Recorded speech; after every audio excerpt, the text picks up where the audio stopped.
शक्तिमान तू ही है, सबको संभालता भी तू है। तेरी आराधना मैं करूं, तेरी आराधना मैं करूं। यीशु तेरा हाथ ऊपर है मेरे, यीशु तेरा हाथ ऊपर है मेरे, मैं तेरी ही कला हूँ। खुद को तेरे हाथों में दे दूं, जीवन की खुशियाँ तू ही है, विजय देने वाला तू है। जीवन की खुशियाँ तू ही है, विजय देने वाला तू है। तेरी आराधना मैं करूं, तेरी आराधना मैं करूं। यीशु तेरा हाथ ऊपर है मेरे, यीशु तेरा हाथ ऊपर है मेरे, यीशु तेरा हाथ ऊपर है मेरे, मैं तेरी ही कला हूँ। खुद को तेरे हाथों में दे दूं, मैं तेरी ही कला हूँ। खुद को तेरे हाथों में दे दूं। यीशु तेरा हाथ ऊपर है मेरे, यीशु तेरा हाथ ऊपर है मेरे। हाँ मेरे पिता परमेश्वर, धन्यवाद धन्यवाद देते हैं पिता परमेश्वर। सच में परमेश्वर पिता तेरा हाथ हम सब के ऊपर है परमेश्वर पिता।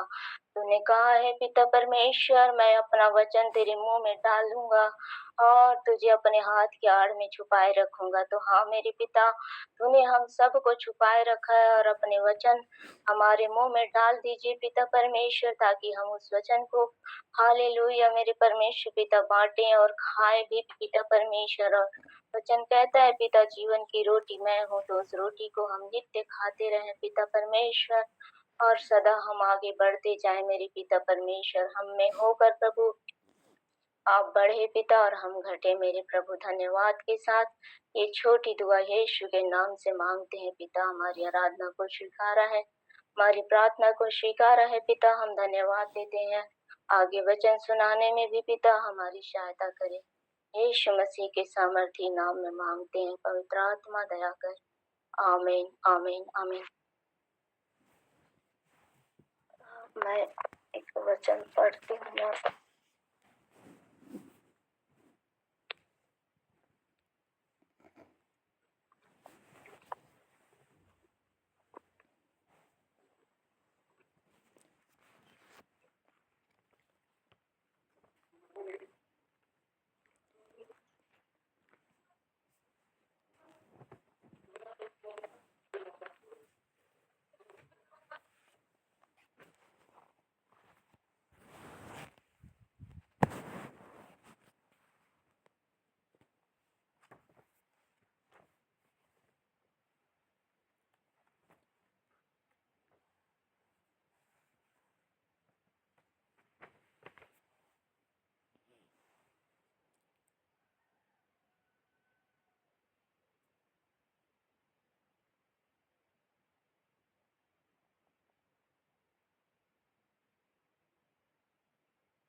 आइए हम उत्पत्ति 17 अध्याय का निकालते हैं।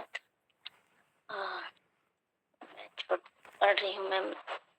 ये मुझे कल मिला है ये वचन। मैं 2 भजन संहिता का निकाली थी, पर वो उस कॉपी में है और मुझे जल्दी जल्दी में समझ नहीं आ रहा है, तो ये मैं पढ़ के सुना रही हूँ। कल ही मुझे मिला ये वचन।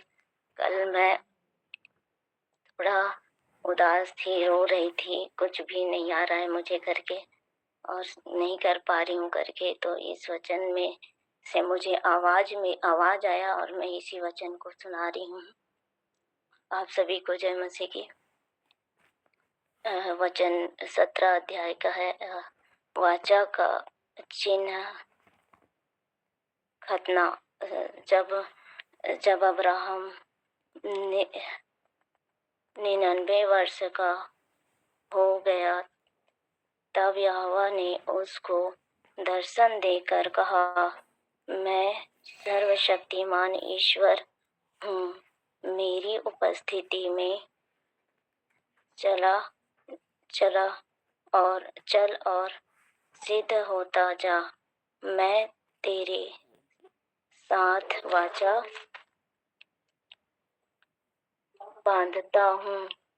बांधूंगा और तेरे वंश को अत्यंत ही बढ़ाऊंगा। तब अब्राहम मुंह के बल गिरा और परमेश्वर उससे यो बातें करता गया, देख मेरी वाचा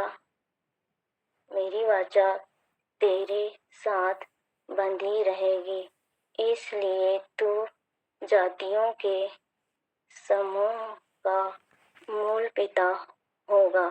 ये वचन मेरे कानों में प्रार्थना करते समय कल आया और मैं इस वचन को तैयार तो नहीं किया हूँ, पर इस वचन के द्वारा परमेश्वर कह रहा है कि मैं सेवा के लिए, मतलब अपने हर चीज के लिए मैं परमेश्वर को समर्पण करूं, तो फिर परमेश्वर जरूर मुझे रास्ता दिखाता जाएगा और मैं परमेश्वर के वचन को सिद्ध, उस वचन कहता है कि मेरी उपस्थिति में चलता जा, तो मैं उसकी उपस्थिति में चलती रहूं और सदा मैं अपने लिए यही कहती हूँ कि मैं उसकी उपस्थिति में चल पाऊं और चलती रहूं सदा और आगे बढ़ पाऊंगी, तो परमेश्वर मुझे वही रास्ता दिखाता जाएगा और मुझे बढ़ाता जाएगा और जो भी उसके इच्छा के अनुसार मैं करना चाहूँ तो मेरे लिए हर वो काम सिद्ध होगा। मैं ऐसा समझ पा रही हूँ और मुझे समझ नहीं आ रहा है, तो मैम आप मुझे इस वचन के द्वारा समझाएं। और मैं जो भी लिखी थी भजन संहिता का, तो वो तो मैं नहीं कर पा रही हूँ, तो उसके लिए आज मैं क्षमा चाहती हूँ और मैं हड़बड़ी के कारण नहीं कर पाती हूँ, पर मैं यही बस इतना ही कहना चाहूँगी। आप सबको जय मसीह। ठीक ही है सिस्टर, आप इस विषय के लिए प्रार्थना करें, कुछ गलती नहीं है, सब ठीक है। आप इस विषय के लिए प्रार्थना करें परमेश्वर से।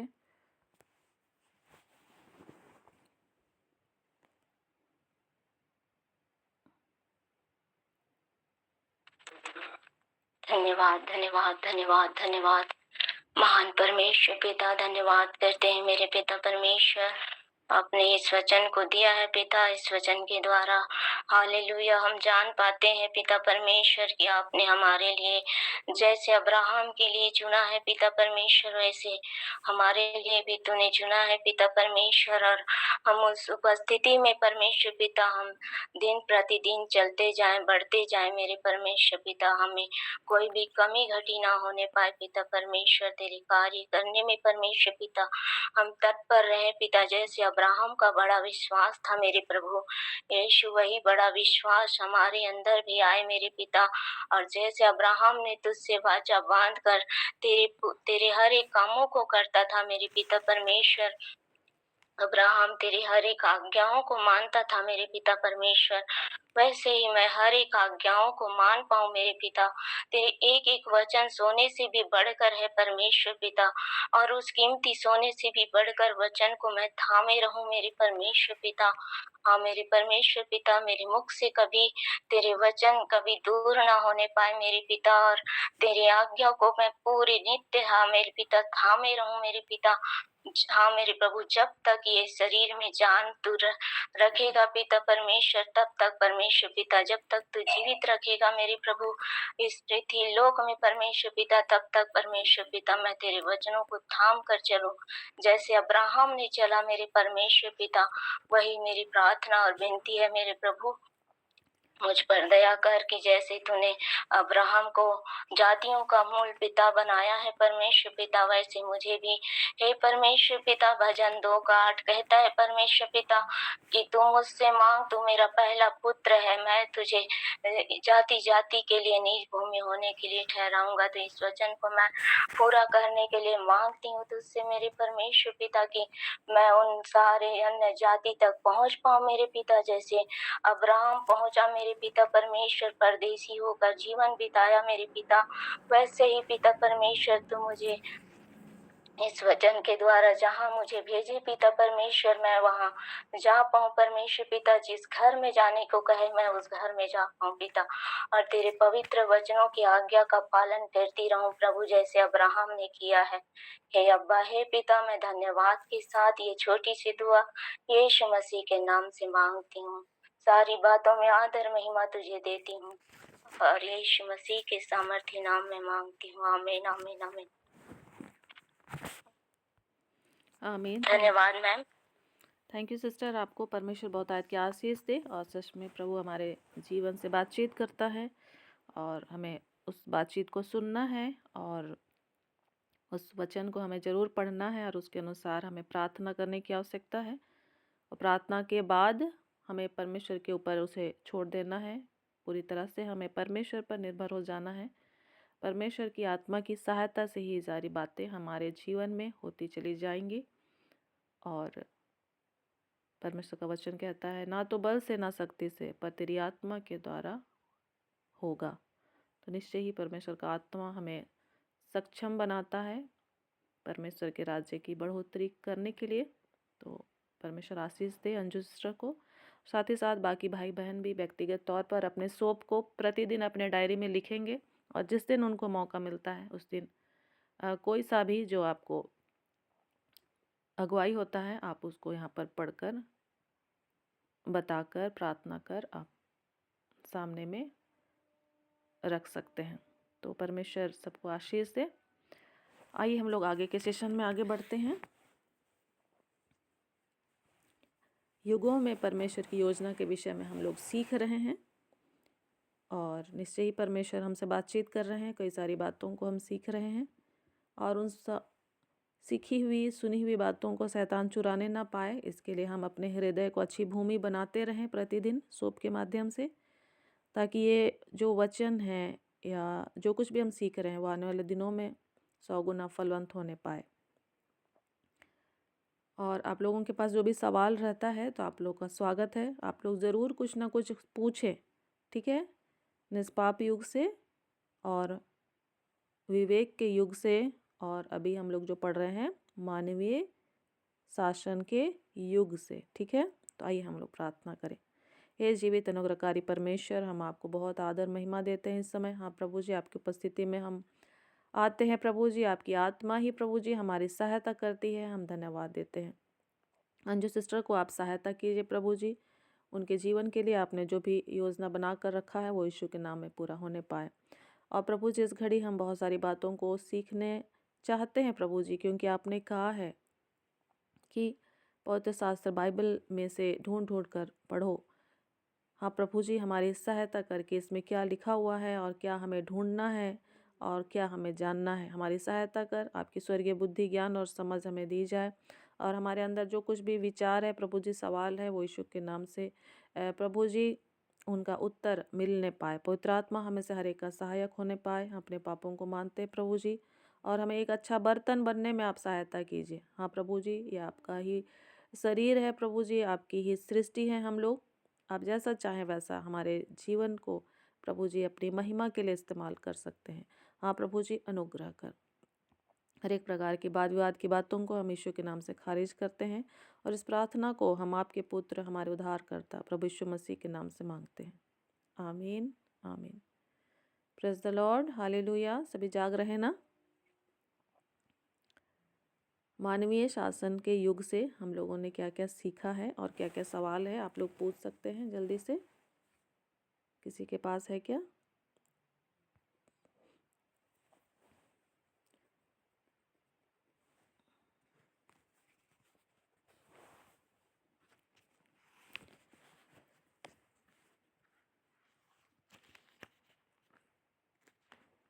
यदि सवाल नहीं है तो मेरे पास तो बहुत सारे सवाल रहते हैं।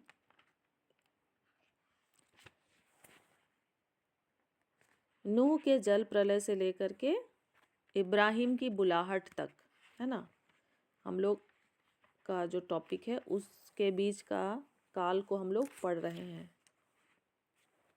नूह के जल प्रलय से लेकर के इब्राहिम की बुलाहट तक। तो हम लोगों ने निष्पाप युग में कितने लोगों को देखा था? बताएंगे आप लोग? निष्पाप युग में कितने? 2 लोगों को। 2 लोग थे। फिर विवेक के युग में कितने लोग हुए? कितने लोग बचाए गए? कितने लोग विश्वास योग्य थे? 8 लोग थे, है ना। साथ ही साथ हम लोग उन हाबिल और हानोक को भी याद रख सकते हैं, ठीक है। और अब हम लोग कहाँ पहुँचे हैं? मानवीय शासन के युग में। यहाँ पर क्या हम लोगों को देख पा रहे हैं? कितने लोगों को देख पा रहे हैं?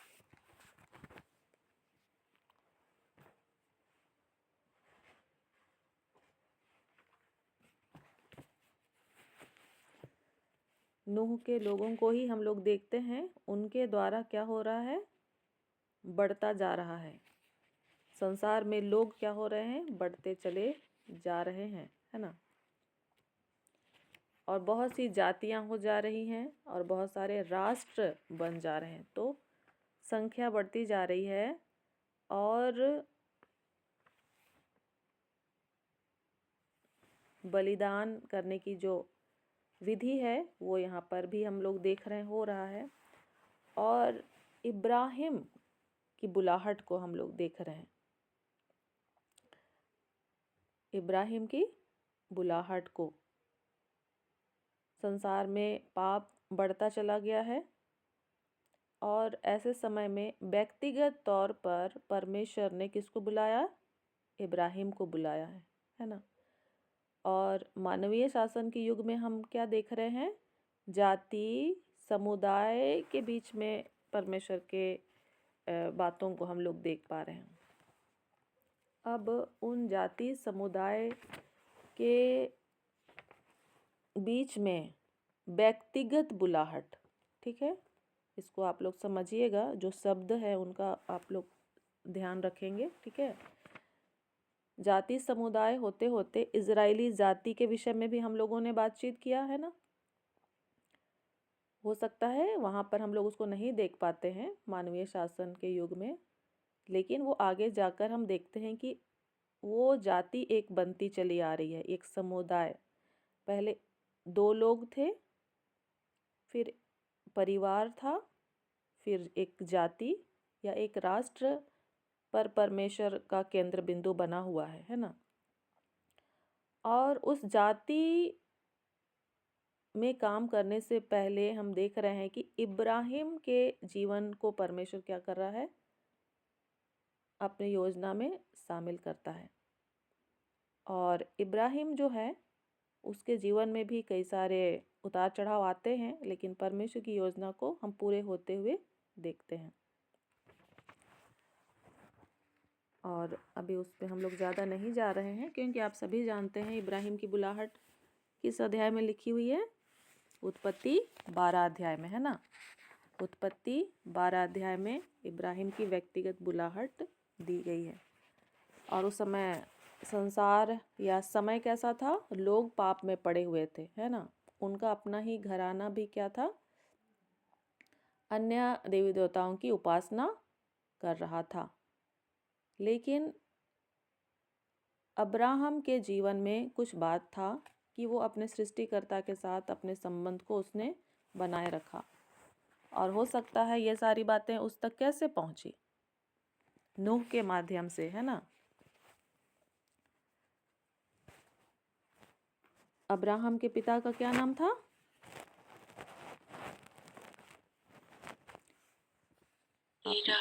तेरह, है ना। आप लोग पढ़ रहे हैं ना। अब्राहम के पिता का नाम क्या था?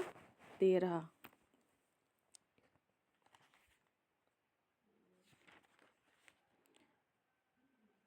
और तेरह के पिता का नाम क्या था?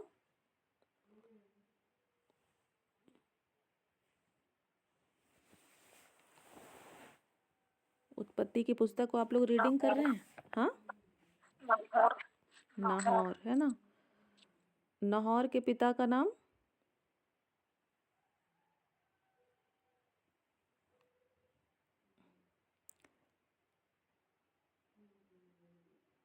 हम लोग सरूग। आप लोग उत्पत्ति 11 अध्याय को देखिए, है ना। हमने 12 अध्याय पढ़ा, उसकी बुलाहट को, अब हम उसके पीछे की ओर जा रहे हैं, ठीक है। तो उसके पिता का नाम तेरह, फिर उसके ऊपर आप चलते जाएंगे 26 पद, 24 पद, 22 पद, 20, 18, 16, 13, है ना, 14 जो भी है, 12, 10। तो वैसे करते करते ये किस वंशावली से आ रहा है? सेम की वंशावली से। सेम किसका बेटा था? नूह का बेटा था। तो नूह के द्वारा जो परमेश्वर की बातें हैं वो किस तक पहुंची हैं? किसके पास सुरक्षित रही हैं? सेम के पास। फिर सेम से होते हुए, उनके बच्चों से होते हुए, फिर उनके वंशज से होते हुए अब्राहम तक हम देखते हैं कि परमेश्वर की इच्छा और योजना जो है उसके जीवन में प्रकट रूप से हम देखते हैं। तो परमेश्वर का जो ध्यान है वो मनुष्यों के ऊपर लगातार बना हुआ है और अपने चुने हुए लोगों के साथ परमेश्वर बड़े कामों को करने के लिए योजना को बनाकर रखते हैं। तो इसके लिए निश्चय ही हम सभी को भी परमेश्वर के साथ हमारा व्यक्तिगत संबंध को बनाए रखना है और अपने बच्चों तक उन बातों को हमको पहुंचाते जाना है ना। और हमें इसमें कुड़कुड़ाहट को, उतावलेपन को दूर करना है, धीरज के साथ इस काम को जारी रखना है, क्योंकि किसके साथ कैसा काम होगा वो हम नहीं जानते हैं, है ना। नूह ने तो सबको ही बताया होगा, ऐसा तो नहीं है कि उसने केवल सेम को बताया होगा, सबको ही बताया था ना। या फिर जैसा भी, उतना विस्तार से हम नहीं भी जानते हैं, लेकिन एक पिता क्या होता है कि सबको ही वो बताने का प्रयास करता है और करना चाहिए। लेकिन विशेष रूप से सेम के वंशज के द्वारा हम देखते हैं कि वो बातें आगे बढ़ती हुई दिखाई पड़ती हैं।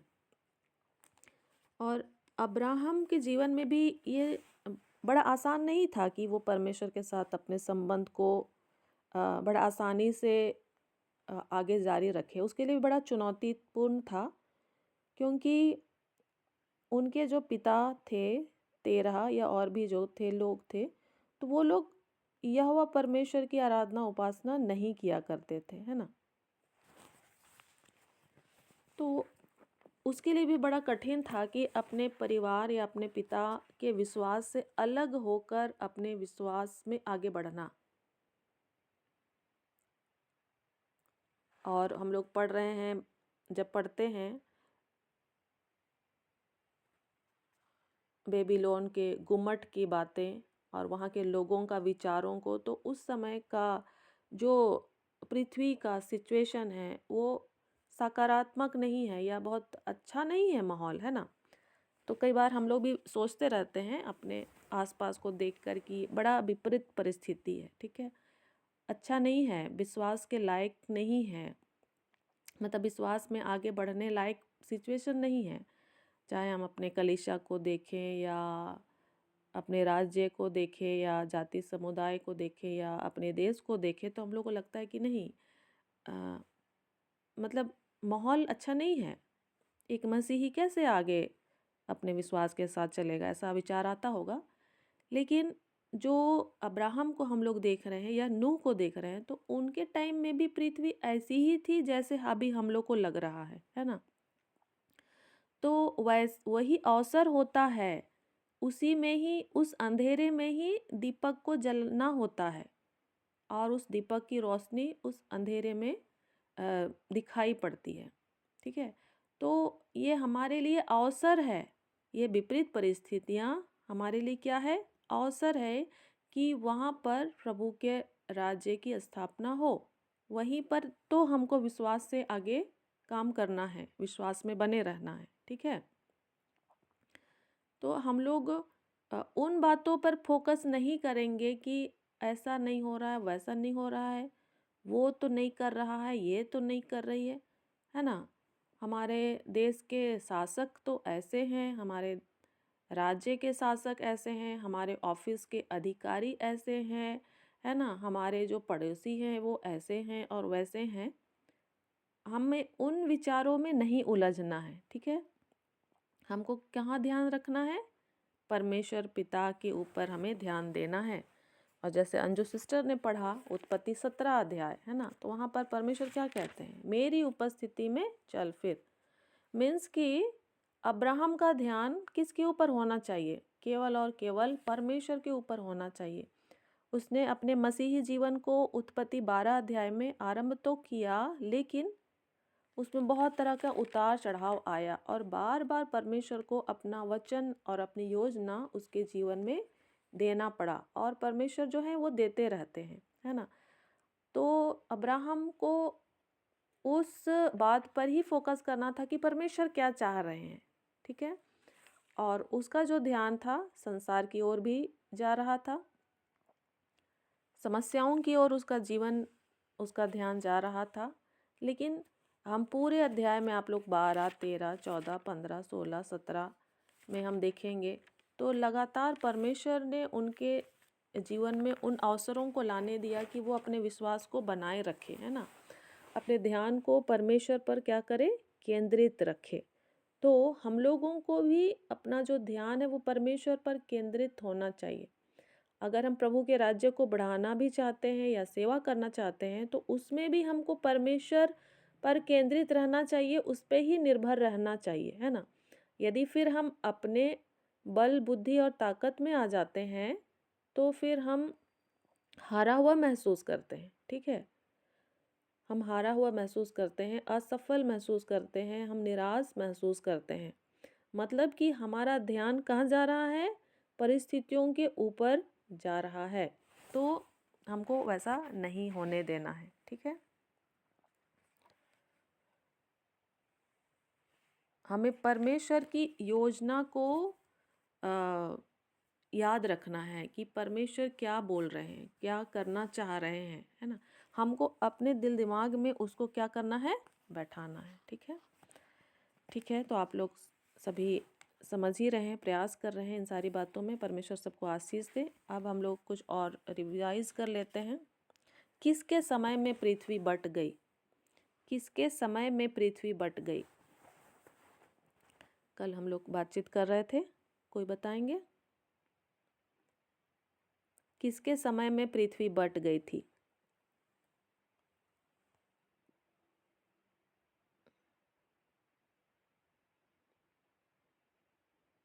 आप लोग बाइबल रीडिंग कर रहे हैं ना उत्पत्ति की पुस्तक को? किसने किसने बाइबल रीडिंग किया है उत्पत्ति?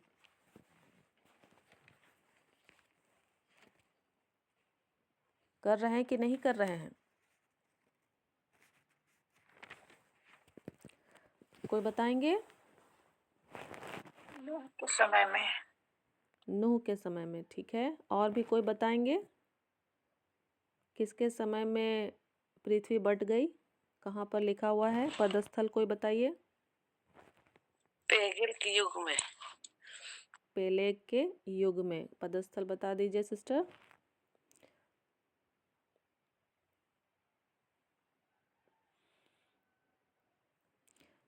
कल आप लोग को वीडियो भेजा गया था, आप लोगों ने देखा कैसे हिमालय बना? कितने लोगों ने देखा?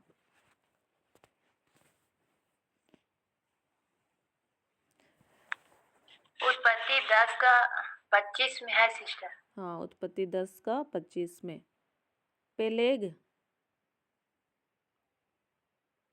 पेलेग के समय में पृथ्वी क्या हो गई? बट गई। पृथ्वी बट गई, इसका क्या मतलब है? पृथ्वी बट गई, इसका क्या मतलब है?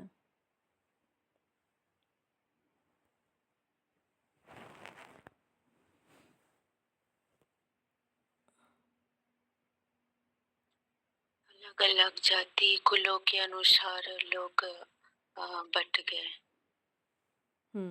Thank you sister. और भी कोई बताएंगे? पृथ्वी बट गई, इसका क्या अर्थ है?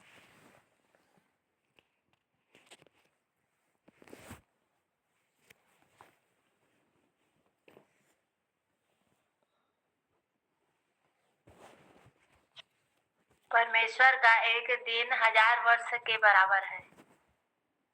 हाँ, ठीक है। और क्या याद आ रहा है? पृथ्वी बट गई, इससे हम लोग क्या सीख रहे हैं?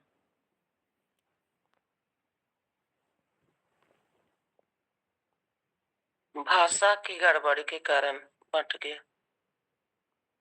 ठीक है। और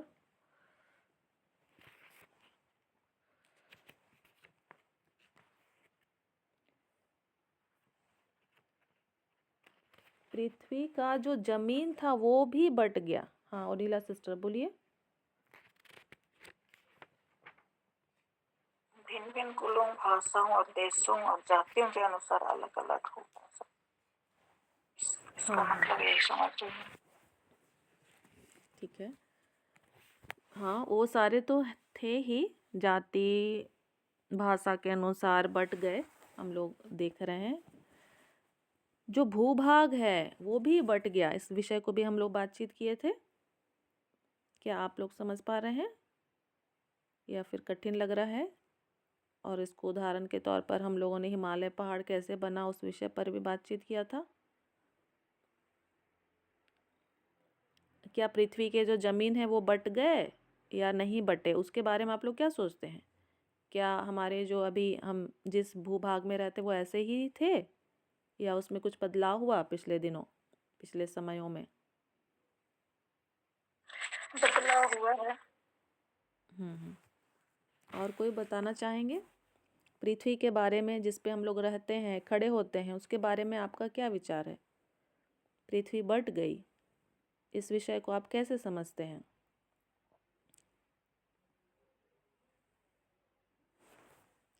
क्या आप लोगों ने अपने स्कूल में कभी पढ़ा था? हाँ, बताइए।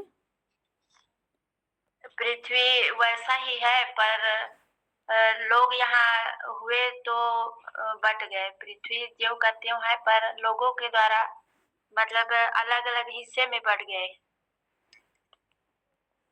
अच्छा, थैंक यू सिस्टर। पृथ्वी हम कैसा बना हुआ है, कोई बताइए तो। पृथ्वी का स्ट्रक्चर, पृथ्वी कैसे बना हुआ है? कोई है यहाँ ज्योग्राफी के स्टूडेंट्स या स्कूल के? हाँ, बताइए। गोल है। हाँ, बताइए पंच भाई। फुटबॉल की तरह गोल बना हुआ है सिस्टर। अच्छा, और भी किसी के पास उत्तर है? पृथ्वी कैसा बना हुआ है, उसमें क्या क्या है, क्या क्या नहीं है? हम लोग उत्पत्ति की पुस्तक को भी पढ़ लिए, हम लोग स्कूल सब में भी पढ़ते हैं। चलिए बताइए पृथ्वी कैसे बना हुआ है। और कोई प्रयास कीजिए। और वो अपनी गति पर कार्य करता है, भले ही हमें पता नहीं चलता है, लेकिन वो एक गतिमान है, घूमते रहता है। हाँ, अच्छी बात है। पृथ्वी घूमता रहता है, लेकिन हम लोग को पता नहीं चलता है। हम लोग को पता क्यों नहीं चलता है जब पृथ्वी घूम रहा है? तो कोई बताएंगे?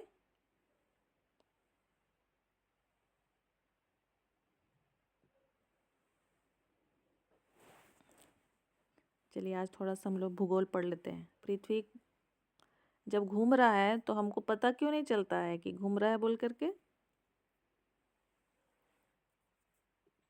पता चलता है ना सिस्टर, दिन और रात तभी होता है। हाँ, ठीक है, दिन और रात हो रहा है तो हम लोग को पता चल रहा है। लेकिन जैसे हम अगर एक घूमने की बात को कहते हैं तो हम लोग तो सीधे ही खड़े रहते हैं, है ना? तो ऐसा पता नहीं चलता है कि वो घूम रहा है। ऐसा क्यों होता है? हमें क्यों पता नहीं चलता है कि वो घूम रहा है? पृथ्वी अपने केंद्र बिंदु पर घूमता है और गुरुत्वाकर्षण के कारण हमको नहीं पता चलता है पृथ्वी घूम रहा है। Thank you sister. और कोई बताइए। हम लोग गिर जाएंगे ऐसा तो नहीं लगता है, हम लोग सीधे ही खड़े रहते हैं। गुरुत्वाकर्षण के कारण हम लोग उसकी ओर खड़े ही रहते हैं। और कोई बताइए, हमको क्यों नहीं पता चलता है कि पृथ्वी घूम रहा है? पृथ्वी अपने अक्ष पर घूमता है और सब ग्रहों का अपना अपना रास्ता है। पृथ्वी अपने अक्ष पर घूमता है और उसके साथ ही साथ वो सूरज के चारों ओर भी घूमता है, इसलिए पता नहीं चलता है। हम्म, पृथ्वी सूरज के चारों ओर भी घूमता रहता है और अपने आप में भी घूमता रहता है ना। लेकिन हम लोगों को पता नहीं चलता है कि पृथ्वी घूम रहा है। हम लोग बहुत छोटे हैं, हम लोग काफ़ी छोटे हैं और पृथ्वी बहुत बड़ा है। हमारा जो भार है या हमारी जो लंबाई चौड़ाई है वो पृथ्वी के हिसाब से काफ़ी छोटी है। तो हमको इसलिए पता नहीं चलता है कि पृथ्वी क्या हो रही है, घूम रही है, और हमको लगता है कि पृथ्वी तो क्या है, स्थिर है। ठीक है। यदि ऐसे ही हम दूसरे को भी देखते हैं तो वो क्या है, दूसरा हमारे साथ जो चल रहा है तो वो भी क्या होता है, खड़ा ही दिखाई देता है ना। वो भी मतलब हमारे जैसा ही लगता है। तो हमारा जो हम मतलब हम छोटे हैं, बहुत छोटे हैं और पृथ्वी बहुत बड़ी है। नीलम सिस्टर, क्या आप इस बात को समझ पा रहे हैं? Yes sister. ठीक है। जैसे हमने फुटबॉल का कल उदाहरण सुना था कि फुटबॉल में अगर एक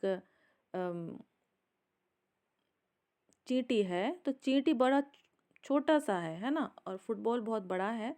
तो चींटी को कैसे लगेगा फुटबॉल में कि वो प्लेन ही है या वो स्थिर ही है ना। लेकिन अगर उस फुटबॉल के ऊपर में मान लिया कि हम एक बकरी को खड़ा कर देते हैं, ठीक है, फुटबॉल के ऊपर में हम एक बकरी को खड़ा कर देते हैं, तो उसका साइज़ बहुत बड़ा होगा और फुटबॉल का साइज़ बहुत कम होगा। तो बकरी को खड़े होने में दिक्कत होगा, या फिर उसको पता चलेगा कि वो नहीं खड़ा हो पा रहा है ठीक से, या फिर उसको समस्या आएगी, है ना। तो हमारा जो लंबाई चौड़ाई है पृथ्वी की अपेक्षा बहुत ही छोटा है। बाकी तो हम सभी ने बताया ही कि इसमें गुरुत्वाकर्षण है जो हमें केंद्र की ओर ही खींचता है ना। पृथ्वी के केंद्र की ओर ही क्या करता है, खींचता है। अच्छा, और ये बताएं कि पृथ्वी में क्या क्या से कैसे बना हुआ है, कितना पानी है और कितना ज़मीन है। और कुछ लोग हो सकता है कि इन सारी बातों से थोड़ा सा अनभिज्ञ है, इसलिए हम लोग बातचीत कर रहे हैं। तो आप लोग बोल सकते हैं, आप लोग ये मत सोचिए कि क्या बात हो रहा है।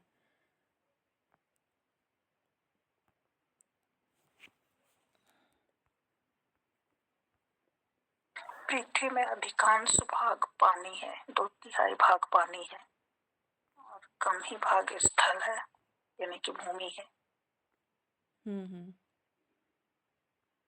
70% भाग में पानी है और 30% में जमीन है।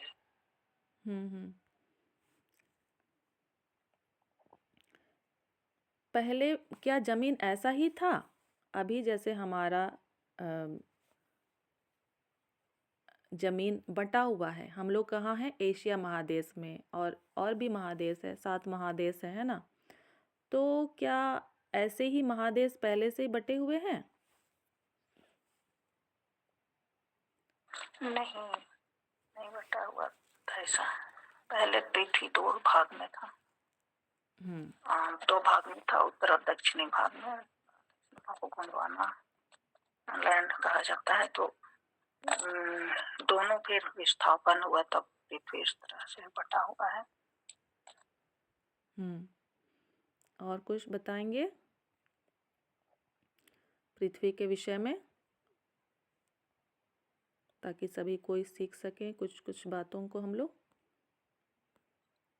29% भाग जो है स्थल है, अर्थात जो पृथ्वी का 1/3 भाग ही स्थल है, बाकी सब जो है जल का भाग है 71%। और जो वायुमंडल है उनकी जो ऑक्सीजन है, नाइट्रोजन है, कार्बन डाइऑक्साइड है, ऐसे गैसों से वायुमंडल जो है बना। Thank you sister. किसी को समझ में नहीं आ रहा है तो आप भी बोल सकते हैं पृथ्वी के बारे में आप क्या सोचते हैं, है ना। पहले एक ही जमीन था और बाकी सब तरफ पानी था, और फिर वो एक जो ज़मीन का भाग था वो फिर धीरे धीरे 2 भाग में, 3 भाग में, 4 भाग में, इस तरह से वो क्या होता चला गया, बँटता चला गया, फैलता चला गया है।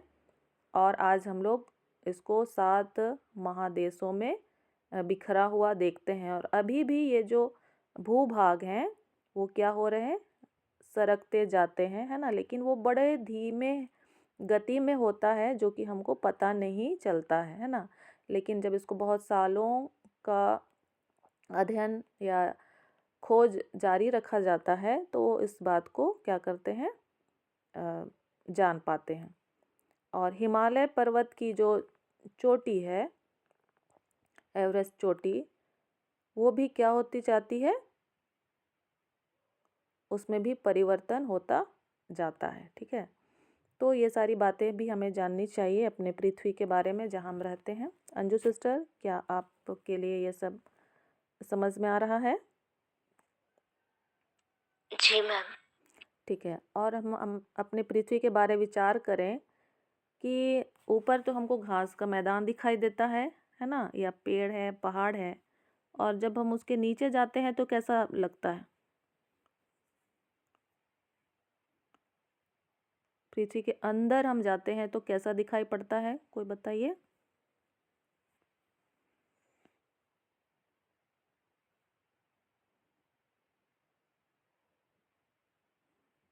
जमीन के अंदर जब हम जाते हैं तो हाँ, अंदर अर्थात ऑक्सीजन की कमी होने लगती है और स्थल दिखाई देता, अर्थात कठोरपन है अंदर में। और क्या क्या है जमीन के अंदर? पानी में के अंदर चट्टान है। और जो पृथ्वी का जो जमीन है 3 भाग में बटा हुआ है। सबसे अंदर जो है वो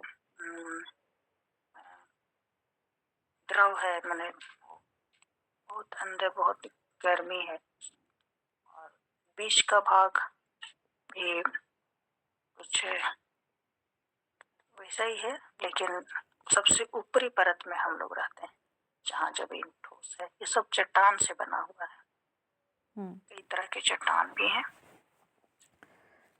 तो चट्टानों से ये पृथ्वी का धरती बना हुआ है। तो हमें जानना है ना, अपने पृथ्वी के बारे में जानना है कि वो कैसे बना हुआ है और हम कहाँ रहते हैं और फिर आगे को क्या हो रहा है।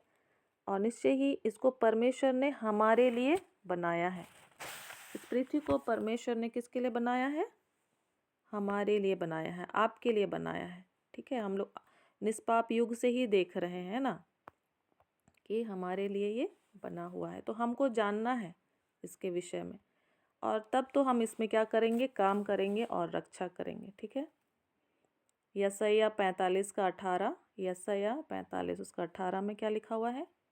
क्योंकि यहोवा जो आकाश का सृजनहार है वही परमेश्वर है, उसी ने पृथ्वी को रचा और बनाया, उसी ने उसको स्थिर भी किया। उसने उसे सुनसान रहने के लिए नहीं परंतु बसने के लिए उसे रचा है।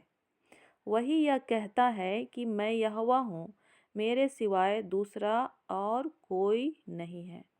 तो किस उद्देश्य से बनाया है इसको? बसने के लिए बनाया है ना। इसको उजाड़ने के लिए नहीं, लेकिन किस लिए बनाया है? बसने के लिए बनाया है। और ये जिम्मेदारी आपको और हमको दी गई है। तो आत्मा की सहायता से ही इन सारी बातों को हम लोग क्या कर सकते हैं, पूरा कर सकते हैं। तो हम लोग पृथ्वी के विषय में दूसरे भाई बहनों से बातचीत कर सकते हैं कि नहीं? कर सकते हैं ना। ये एक माध्यम बनता है दूसरों से बातचीत करने का, उनके जीवन में संगति को रखने के लिए। क्या ऐसा किया जा सकता है? क्या कभी हम लोग ऐसा विचार करते हैं कि हम लोग ऐसी योजनाओं को या उपाय को सोचें जिसके द्वारा हम दूसरों के साथ क्या कर सकें, बातचीत कर सकें। वचन तो है, हम बताना है ही तो, और ये सभी वचन के अंतर्गत ही आता है ना, कि कैसे परमेश्वर ने सृष्टि को बनाया है और हम इसमें रहते हैं, कैसे खड़े होते हैं। ठीक है, ये सब शिक्षा की बातें आती हैं। और ये सब जब हम सीखते हैं तो कई सारे जो अंधविश्वास की बातें हैं उसका भी हम लोग क्या करते हैं, सामना करते हैं, है ना। बहुत सारे अंधविश्वास की बातें होती है ना पृथ्वी से संबंधित, या फिर भावनाएं, कल्पनाएं होते हैं, और लोग डरते रहते हैं कई सारी बातों से, या उलझे रहते हैं, या उसको जैसा काम करना चाहिए अपने बगान बाड़ी में या खेती बाड़ी में, या फिर हवा शुद्ध रखने में, तो वो सारी बातों में वो लोग क्या हो सकते हैं, सुधार आ सकता है ना। और हमें कैसे साफ सफाई के साथ रहना है, क्या करना है ना, उन सारी बातों को भी हमें शामिल करना चाहिए, शिक्षा की बातें, ताकि उसके द्वारा भी दूसरों के साथ हम संगति भी बना सकते हैं, और जिस उद्देश्य से परमेश्वर ने इस पृथ्वी को बसने के लिए बनाया है तो वो पूरा हो सकता है। ठीक है, हमको विचार करना है कि हमें दूसरों के तक हम कैसे पहुंच सकते हैं। ठीक है, पहले तो हमको खुद ही जानना समझना है और फिर दूसरों तक पहुंचना है। और हम लोग अपनी व्यक्तिगत बुलाहट को पहचानने की कोशिश कर रहे हैं सोप के माध्यम से, है ना। अपने हृदय को अच्छी भूमि बना रहे हैं, और हम अपने शासकों के अधीन अपने जीवन को बिता रहे हैं। कुड़कुड़ाहट तो नहीं है ना, कुड़कुड़ाहट कम हो रही है कि नहीं हो रही है। मानवीय शासन के युग से हम लोग इन सारी बातों को सीख रहे हैं कि नहीं। जो नहीं सुने हैं तो वो लोग फिर से सुन लेंगे। कुछ क्वेश्चन रह गया है तो बोलिए, कुछ नहीं समझ में आया है तो।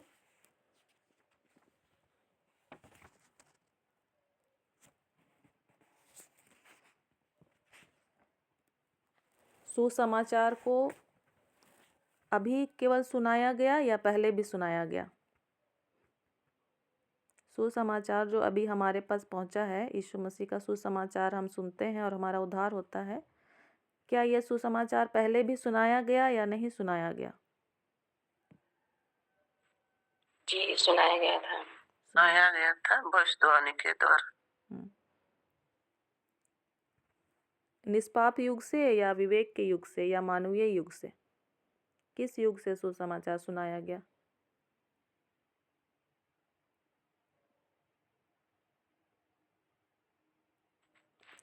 पाप के युग से।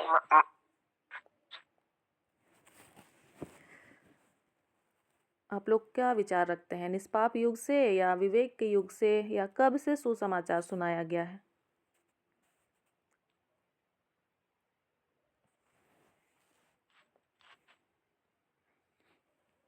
विवेक के युग से।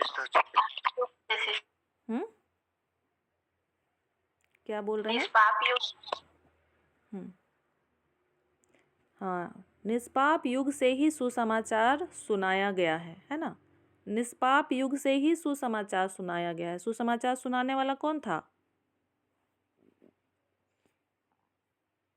सुसमाचार सुनाने वाले कौन थे?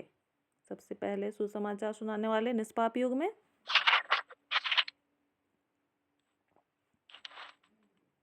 प्रभु यीशु नूह थे, नूह के जमाने में। नहीं, निष्पाप युग में नूह नहीं थे। निष्पाप युग में हम लोग अदन की बारी के विषय में पढ़ रहे थे। मनुष्य की उत्पत्ति से लेकर के मनुष्य के पाप में पतन होने तक के विषय को हम लोग पढ़ रहे थे। निष्पाप युग में परमेश्वर ही थे सुसमाचार सुनाने वाले। निष्पाप युग में परमेश्वर ही थे सुसमाचार सुनाने वाले, है ना। हम लोग देखते हैं ना, उन्होंने क्या कहा उत्पत्ति में। आप लोग ज़रूर रीडिंग कीजिएगा उत्पत्ति का पहला, दूसरा, तीसरा। हम लोग यहाँ नहीं रीडिंग कर रहे हैं, बस बातचीत कर रहे हैं, है ना। उत्पत्ति 3 का 15। उत्पत्ति 3 का 15 आप लोग जानते हैं, बस थोड़ा सा इसको अलग सवालों के साथ हम लोग पढ़ रहे हैं तो थोड़ा सा लग रहा होगा अरे ये क्या सवाल हो गया। हम लोग इस तरह से भी इसको समझने का प्रयास करें, है ना। उत्पत्ति 3 का 15 में क्या लिखा हुआ है? और मैं तेरे और इस स्त्री के बीच में और तेरे वंश और इसके वंश के बीच में बैर उत्पन्न करूंगा। वह तेरे सिर को कुचल डालेगा और तू उसकी एड़ी को डसेगा। ये क्या था? क्या हम लोग इसको सुसमाचार बोल सकते हैं?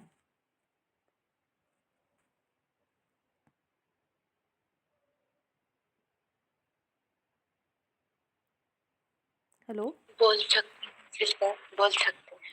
आप लोग विचार कीजिए थोड़ा सा। हम लोग अलग तरह से इसको डिस्कस कर रहे हैं ना।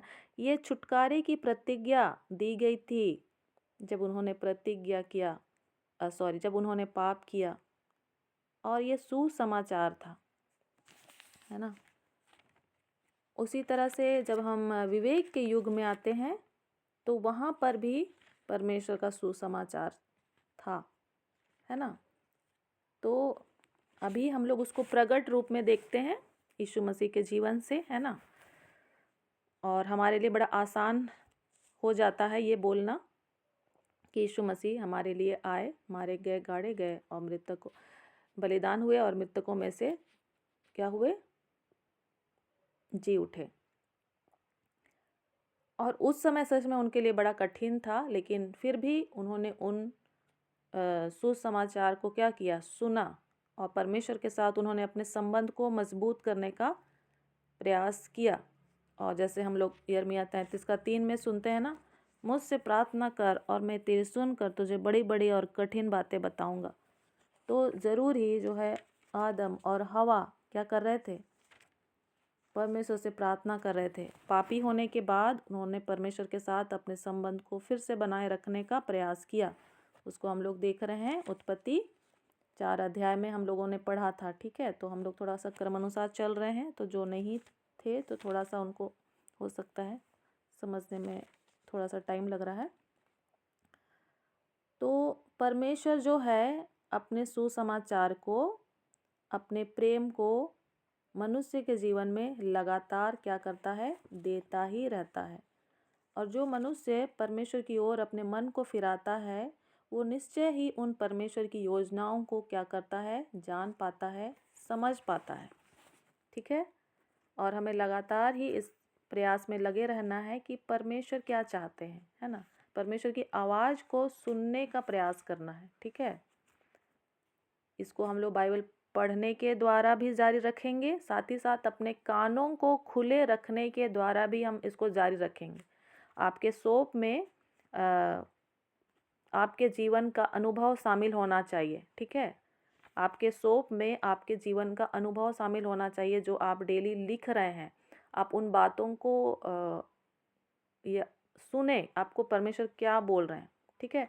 और उसको अपने शब्दों में आप लोग लिखिएगा, ठीक है। अपने शब्दों में लिखिएगा, अपने विचारों के साथ आप लिखिए। उसमें जो भी गलती होता है, सही होता है, कोई बात नहीं, लेकिन अपने जीवन से जब आप उसको जोड़ करके देखेंगे, अपने शब्दों में आप करेंगे, तब उस परिश्रम का फल आपको मिलेगा, है ना। और निश्चय ही परमेश्वर का वचन जो यहाँ कहता है, आमोस 3 उसका 7 में, आमोस 3:7, इसी प्रकार से प्रभु यहोवा अपने दास भविष्यद्वक्ताओं पर अपना मर्म बिना प्रकट किए कुछ भी ना करेगा। तो आप अपने आप को इस वचन में शामिल करते हैं कि नहीं, या इसको आप दूसरों के लिए ही खाली सोचते हैं? इसी प्रकार से प्रभु यहोवा अपने दास भविष्यद्वक्ताओं पर अपना मर्म बिना प्रकट किए कुछ भी ना करेगा। तो इस वचन को आप अपने लिए लेते हैं, अपने लिए आप रिसीव करते हैं, या केवल दूसरों के लिए आप सोचते हैं? अपने लिए भी। बाकी लोग जवाब दीजिए जल्दी।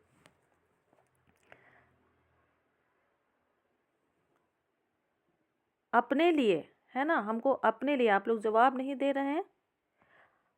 जो भी वचन आप लोग सीख रहे हैं, चाहे बोल रहे हैं, उसको अपने लिए हमको सबसे पहले लागू करना है, अपने लिए आपको रिसीव करना है ना। तभी उसके फल को आने वाले टाइम में फिर आप अपने ही जीवन में क्या करेंगे? देखेंगे।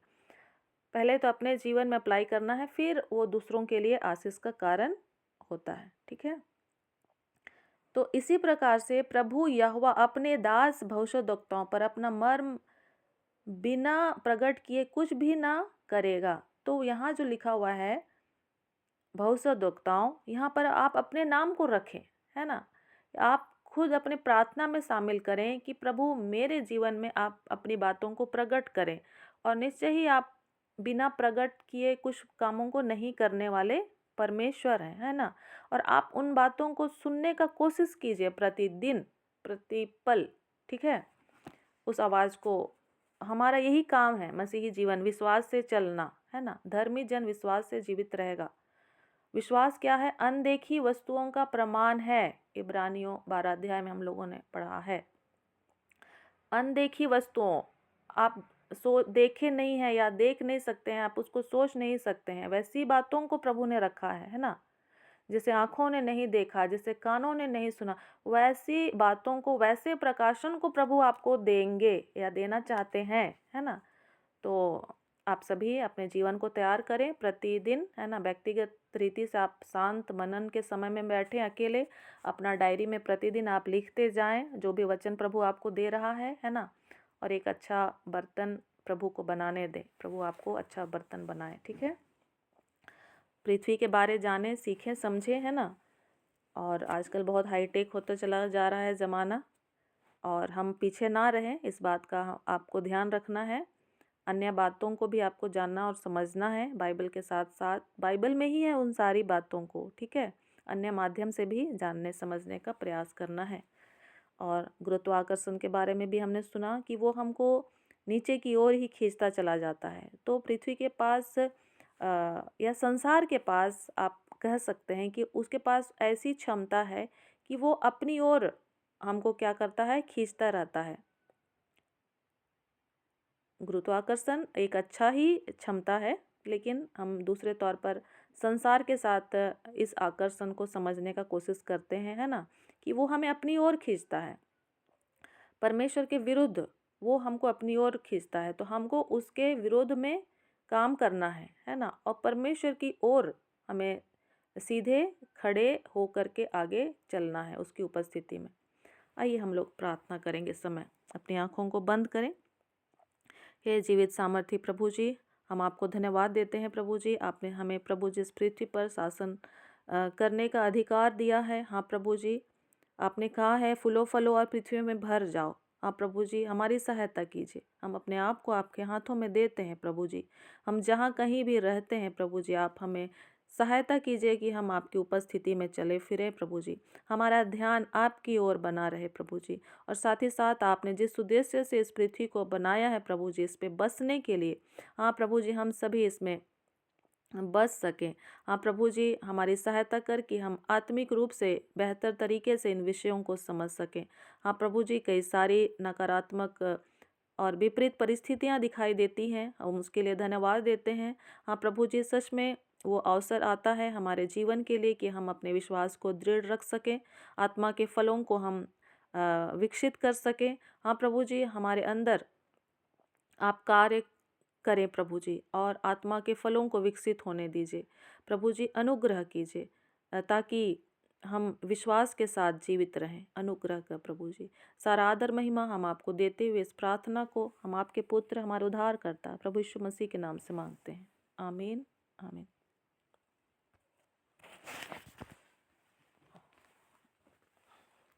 धन्यवाद सिस्टर जी। आइए, और किसी का गवाही है, प्रार्थना विषय है तो बताएंगे। जी, मेरे गवाही है मैम। आप सभी को जय मसीह की। मैं भी जीवित पिता का धन्यवाद करती हूँ कि संडे को हम लोग मैं भाभी और भतीजे के साथ कहीं गए थे। वहाँ से हम लोगों को आने में 7 बज गया, तो ठंड बहुत लगा। और आने के बाद 4 बजे से शुरू था मेरा सिर में दर्द। तो वो कल दिन भर था, परसों दिन भर था, और कल शाम को 4 बजे के आसपास मैं एकदम से पूरा मेरा शरीर उठने के जैसा नहीं हो रहा था। मैं नहीं उठ पा रही थी, ऐसा सोई थी कल भी बहुत टाइम तक, परसों भी।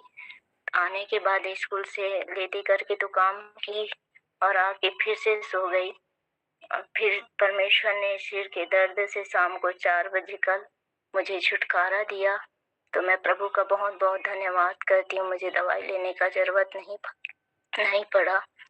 और मैं कहती थी कि प्रभु तूने कहा है कि मैं तेरे सहने से ज्यादा परीक्षा में, एक जगह वचन में लिखा है सहने की सहने से बाहर नहीं परीक्षा करता हूँ करके ऐसा। तो मैं इस वचन को स्मरण की और याद आया तो बोलते रहिए और प्रभु मुझे सहने की शक्ति दे। इस सर की दर्द बहुत ही है, मुझे सहन नहीं हो रहा है। ऐसे करके उठती थी तो एकदम टपाटप दर्द शुरू हो जाता था, लेटी रहती थी तो एक साइड दर्द रहता था। तो उस बीच से मैं एकदम से हताश भी हो गई थी। तो फिर 10 मिनट रोते रोते मैं प्रार्थना की कि मुझे कुछ भी नहीं कर पा रही हूँ प्रभु, और घर में भी मतलब चाय बर्तन जैसे भी पड़ा था उसको ना मेरी भतीजी भी नहीं कर पाई, नहीं करी। तो मेरे मन में थोड़ा से उदास हुआ और ज्यादा रोने लगी कि काश मेरा कोई रहता तो करते ऐसा करके। फिर भी परमेश्वर ने इस वचन दिया, कान में आवाज आया कि मेरी उपस्थिति में चलता जा। तो मैं इस वचन को जैसे ही पढ़ी उस कान में आवाज आया और मैं खोली। मैं भजन संहिता में जा रही थी और मुझे लगा क्योंकि एक हफ्ता पहले ये वचन मैं पढ़ते पढ़ते मुझे मिला था, पर उसको मैं याद नहीं कर पा रही थी कि ये वचन उत्पत्ति में है करके। और फिर मतलब मैं भजन संहिता में मुझे लगा कि वहां मैं ये वचन सुनी हूँ, ऐसा करके पढ़ी हूँ, ऐसा करके मैं उसमें ढूंढने लगी। फिर पवित्र आत्मा ने अगुवाई किया और नहीं, मैं उत्पत्ति में जाके देखती हूँ करके। तो उत्पत्ति में ये वचन मुझे 17 अध्याय में मिला और ऐसे ही कान में जैसे आवाज आया तो मैं आनंद के साथ भर गई कि परमेश्वर मेरे लिए कुछ तो वचन दिए ऐसे करके, और बहुत खुशी भी हुआ। फिर उस बीच में मैं खुशी भी हुआ और मैं उठी और जाके उधर फिर थोड़ा से लेटी, फिर जाके चाय वाय पी और फिर एकदम अच्छा लगा मुझे। और इसके बाद में मेरे सिर का दर्द भी चला गया। तो मैं प्रभु का बहुत बहुत धन्यवाद करती हूँ कि हम जब कुछ भी सोचते रहते हैं, उदास होते हैं, तो उसके द्वारा परमेश्वर हमें हमसे बातें करके हमें ताड़ना सांत्वना देता है, हमें सहारा देता है। तो मैं प्रभु का धन्यवाद करती हूँ कोटि कोटि कि मुझे अकेला नहीं छोड़ा उसने, सबने छोड़ दिया परंतु मुझे कोई नहीं छोड़ा, परमेश्वर ने नहीं छोड़ा। मैं उसके लिए धन्यवाद करती हूँ। आप सबको जय मसीह। जय मसीह की। जय मसीह। किसी को सबको सुसाए जय मसीह की। मेरा भी तबीयत खराब है, पैर में दर्द है और ठंडा बहुत ज्यादा लग गया है।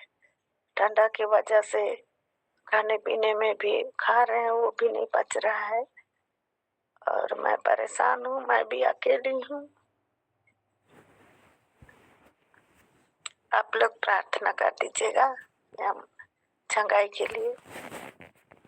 धन्यवाद।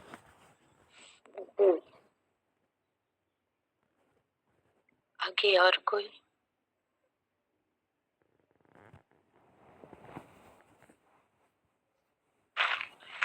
जय मसीह की।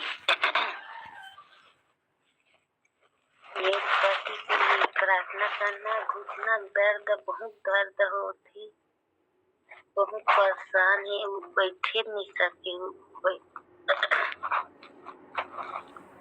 नस के बहुत नवरात्रि के है प्रॉब्लम ही करना, सब भारी फूल जाती है एकदम, दम दम ले और रेंग नहीं सके, बहुत दर्द है ऊपर लिए।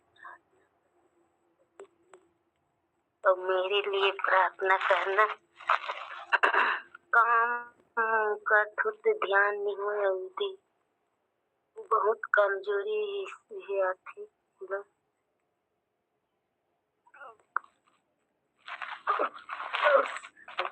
पढ़ने और समझने में प्रार्थना करना सब।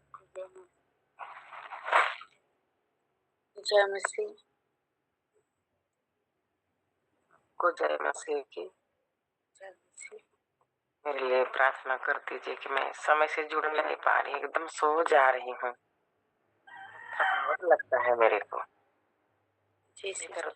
इधर उधर काम करने के लिए तो जाती हूँ तो थक जाती हूँ, समय से जुड़ने नहीं पा रही तो मेरे थोड़ा सा अंदर से दुखी लग रहा है, मेरे को लगता है मैं एकदम सो जा रही हूँ। प्रार्थना कर दीजिए कि मैं समय से जुड़ पाऊँ और वो वचन को सुन नहीं पाऊं। धन्यवाद।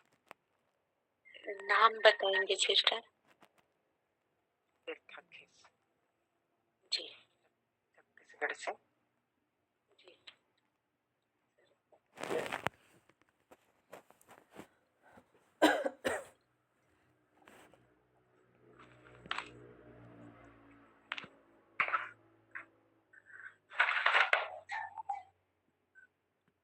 ये तो और किसी का नहीं है तो हम प्रार्थना में जाते हैं।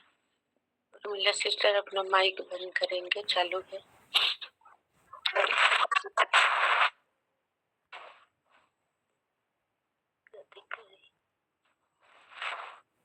बात होगी कागज नहीं हुआ है, बंद करेंगे, चालू है। हालेलुया। धन्यवाद धन्यवाद धन्यवाद धन्यवाद। अनुग्रहकारी प्रेमी परमेश्वर पिता, धन्यवाद करते हो स्वामी आज के सुंदर संगति के लिए मेरे परमेश्वर, जो आपने पिता हम सबों के जीवन में एक बार फिर से दिया पिता, आज के दिन को दिया मेरे परमेश्वर पिता। इस नए दिन में पिता परमेश्वर हम आपके नाम को ऊंचा करते हैं पिता परमेश्वर, और सच में पिता परमेश्वर आपकी करुणा आपकी दया अमर है मेरे परमेश्वर पिता। आपका प्रेम अगम्य है मेरे परमेश्वर पिता। धन्यवाद करती हूँ पिता। और हमने नहीं परंतु पिता आपने हमसे पहले प्रेम किया पिता, और अपने प्रेम की भलाई को इस रीति से प्रकट किया पिता, जब हम पाप में थे, गुनाह में थे, अंधकार में थे पिता, खोए हुए थे पिता परमेश्वर, प्रभु यीशु मसीह हमारे लिए बलिदान हो गए। और धन्यवाद करते हैं पिता परमेश्वर आपके अद्भुत अगम्य प्रेम के लिए पिता। और प्यारे प्रभु जी आज पिता उसी प्रेम के कारण पिता परमेश्वर हम सब एकत्र पाए जाते हैं पिता, इकट्ठे पाए जाते हैं स्वामी, और आपके नाम की पिता हम महिमा करने पाए हैं प्रभु जी। आपने सहायता किया पिता, आपने मदद किया मेरे परमेश्वर, और जितनी भी बातों को हमने सीखा है स्वामी, होने दे पिता परमेश्वर शैतान हमारे हृदय से वचनों को चुराने ना पाए पिता परमेश्वर, परंतु पिता वचनों को समझने सुनने रखने के लिए भी पिता आपकी आत्मा सहायता करे पिता, मनन चिंतन करने के लिए पिता आपकी आत्मा सहायता करे, और भी पिता परमेश्वर हम वचनों को पिता परमेश्वर मनन कर सके पिता परमेश्वर, ध्यान कर सके पिता। और वचन आपने कहा है पिता कि वचन रोटी है पिता, हम उसको चबा सके मेरे परमेश्वर पिता, और अपने हृदय में उसको बैठा सके मेरे परमेश्वर पिता। आप ही अनुग्रह करे पिता, दया करे स्वामी। और आगे पिता परमेश्वर हम प्रार्थना करते हैं स्वामी अंजू सिस्टर के लिए, जो आपने उनके जीवन में पिता गवाही को रखा है मेरे परमेश्वर पिता। और प्यारे प्रभु जी उनके गवाही के द्वारा पिता हम सब भी आशीषित हुए पिता। और प्यारे प्रभु जी मैं धन्यवाद करती हूँ पिता, और भी अंजू सिस्टर के लिए प्रार्थना करती हूँ पिता, उनके जीवन में पिता कार्य करे पिता परमेश्वर प्यारे प्रभु जी, और होने दे पिता परमेश्वर अपनी शांति से अपने आनंद से उन्हें भरे प्यारे प्रभु जी पिता परमेश्वर। और प्यारे प्रभु जी आप उनके संग रहते हैं, साथ रहते हैं पिता, और इसीलिए किसी भी अकेलेपन का पिता उनके जीवन पर कोई अधिकार नहीं पिता। आपके आनंद की भरपूरी है पिता परमेश्वर आपके उपस्थिति में पिता परमेश्वर प्यारे प्रभु जी। और हाँ पिता जो भी बातें जो भी उथल पुथल उनके जीवन में चल रही है प्यारे प्रभु जी, जिस भी कारण से उनके सिर में दर्द था पिता उन्हें दूर किया पिता, और आगे भी पिता उन्हें सुरक्षित रखे, स्वस्थ रखे। आगे हम मुक्ति लता सिस्टर के लिए प्रार्थना करते हैं स्वामी यीशु मसीह के नाम में पिता परमेश्वर, आपके हाथों में दे देती हूँ पिता, आपके सुरक्षा के बारे में दे देती हूँ प्यारे प्रभु जी। आपका वचन कहता है राजा टूटा हुआ मन परमेश्वर के लिए योग्य बलिदान है। सच में प्यारे प्रभु जी जब ये अपनी परिस्थिति को लेकर टूट जाती है प्यारे प्रभु जी, अकेलेपन महसूस करती है राजा, लेकिन तब परमेश्वर आप अपने वचन के द्वारा तसल्ली देते हैं प्यारे प्रभु जी। हाँ मेरे परमेश्वर, आप जो टूटे हुए मन को, उदास मन को पिता तुच्छ नहीं जानते हैं राजा। आपके हाथों में पिता परमेश्वर मुक्ति लता सिस्टर को दे देती हूँ पिता परमेश्वर। इनके चिंताओं को पिता, बोझों को मेरे परमेश्वर पिता मैं आपके ऊपर डाल देती हूँ प्यारे प्रभु जी। जो भी ठंड की वजह से पिता, जो भी तबीयत में अस्वस्थ महसूस करती है प्यारे प्रभु जी, होने दे पिता परमेश्वर। यीशु मसीह के नाम में पिता पिता स्वस्थ पाई जाए मेरे स्वामी, मैं ऐसी प्रार्थना करती हूँ पिता। आप दया करे पिता, आप अनुग्रह करे मेरे स्वामी। उर्मिला सिस्टर के लिए प्रार्थना करती हूँ स्वामी, जो भी कमजोरी को महसूस करती है, दुर्बलता को महसूस करती है, काम में मन नहीं लगता है राजा, आप दया करे मेरे परमेश्वर पिता, आप अनुग्रह करे पिता। आपके कोड़े खाने से, प्रभु यीशु मसीह के कोड़े खाने से पिता परमेश्वर वो चंगी है पिता, स्वस्थ पाई जाती है पिता परमेश्वर। और इस विश्वास में चलने के लिए पिता आप उनकी सहायता करे पिता, मदद करे पिता परमेश्वर। भैया के लिए प्रार्थना करती हूँ, जो भी घुटने में दर्द है, जो नसों में, जो भी मांसपेशियों में जो दर्द रहता है प्यारे प्रभु जी, यीशु मसीह के नाम से पिता परमेश्वर उस दर्द की दुष्ट आत्मा को पिता उनके शरीर से निकालते हैं प्यारे प्रभु जी। और होने दे पिता परमेश्वर, आपकी उपस्थिति में जिस प्रकार से अब्राहम को आपने कहा मेरी उपस्थिति में चल फिर और सिद्ध होता जा, सच में मेरे परमेश्वर पिता आपकी उपस्थिति में पिता परमेश्वर, आपके वचन पढ़ने के द्वारा, प्रार्थना करने के द्वारा, संगति करने में कठिनाई में आपकी उपस्थिति में चलने फिरने पाए पिता। और जो भी आप उन्हें कहना चाहते हैं, जो बताना चाहते हैं मेरे परमेश्वर, आप उनके जीवन में प्रकट करे पिता। और पिता परमेश्वर, संगति में उनका मन लगने पाए स्वामी। हाँ मेरे परमेश्वर पिता, मनुष्य के लिए तो असंभव है, लेकिन आपके लिए पिता सब कुछ संभव है मेरे परमेश्वर पिता। आप हृदयों को, आप जीवनों को बदलने वाले परमेश्वर हैं। और भैया के जीवन को पिता परमेश्वर, हृदय को पिता परमेश्वर बदल कर पिता परमेश्वर उनके मन पिता आपकी ओर लगने पाए, ऐसी अनुग्रह करे, दया करे मेरे परमेश्वर पिता। आपके हाथों में सौंप देती हूँ पिता। और प्यारे प्रभु जी, आपकी दया की दृष्टि, आपकी कृपा की दृष्टि पिता उस परिवार पर है पिता, ऐसे मैं विश्वास करती हूँ। आगे मैं बर्थ सिस्टर के लिए प्रार्थना करती हूँ स्वामी, जो पिता परमेश्वर संगति में समय से जुड़ना चाहती है स्वामी, लेकिन जुड़ नहीं पाती है मेरे परमेश्वर। और आप पिता परमेश्वर हृदय को जांचते हैं मेरे परमेश्वर पिता, हृदय के सोच विचार को जानते हैं स्वामी। और प्यारे प्रभु जी, उनकी इच्छा के अनुसार पिता परमेश्वर वो समय पर जुड़ सके पिता, इसके लिए सहायता करे पिता, मदद करे पिता परमेश्वर। और जल्दी सोने में, जल्दी उठने में प्यारे प्रभु जी, हर एक बातों में पिता पवित्र आत्मा आप ही नियंत्रण को ले। हम सबों को पिता आपके हाथों में दे देती हूँ पिता परमेश्वर। और आज के दिन को पिता आपने बनाया है पिता, और आज के दिन हम सब पिता परमेश्वर आप में आनंदित और खुश रहने पाए पिता, आपके वचन के अनुसार पिता अपने जीवन को जीने पाए पिता। एक एक परिवारों को पिता परमेश्वर आपके हाथों में दे देती हूँ, हर एक के काम काजों को पिता, घर घराने को पिता, आस पड़ोस को मेरे स्वामी, हर एक के क्षेत्र को पिता, हर एक के राज्यों को मेरे परमेश्वर, जिस राज्य में पिता, जिस शहर में, गांव में पिता आपने रखा है हमें पिता, और जो आपने दिया है वो बेस्ट दिया है मेरे परमेश्वर। जहाँ पे हमें रहना है वहाँ पे आपने रखा है पिता, क्योंकि हमारी भलाई को आप हमसे बेहतर जानते हैं पिता। और हमारे जगहों पे पिता परमेश्वर आप हमें फलवंत करें पिता, बढ़ाए मेरे परमेश्वर पिता।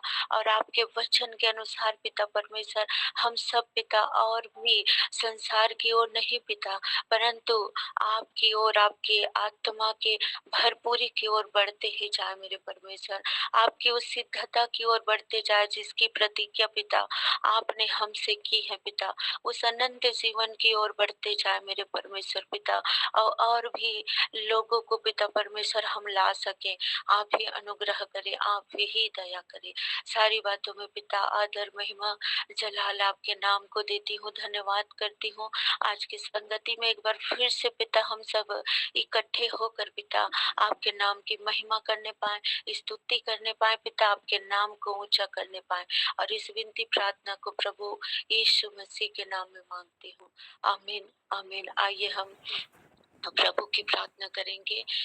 हे हमारे पिता, आप जो स्वर्ग में है, आपका नाम पवित्र माना जाए, आपका राज्य आए, आपकी इच्छा जैसे स्वर्ग में पूरी होती है वैसे ही पृथ्वी पर पूरी हो। हमारी दिन भर की रोटी हमें दे, जिस प्रकार से पिता हमने अपने अपराधियों को क्षमा किया, आप भी हमारे अपराधों को क्षमा करें और परीक्षा में न ला, परंतु हर एक बुराई से बचा, क्योंकि राज्य पराक्रम और महिमा सदा आप ही के हैं, आमीन आमीन। आगे सुनीता सिस्टर आशीष वचन बोलेंगे। सबको जय मसीह। कल नेहा निकुंज तैयार रहेंगी। आराधना के साथ सोप बताएंगे, जिसका भी सोप बताने का पारी रहेगा वो आराधना भी करेंगे और फिर सोप भी बताएंगे। ठीक है, नेहा निकुंज कल तैयार रहेंगे। आइए हम आशीष वचन को एक साथ बोलेंगे। पिता परमेश्वर का प्रेम, प्रभु यीशु मसीह का अनुग्रह और पवित्र आत्मा की सहभागिता हम सबों के साथ सर्वदा बनी रहे, आमीन आमीन। Praise the Lord, hallelujah. जय मसीह की। यीशु सहाय। जय मसीह की। सभी को जय मसीह की।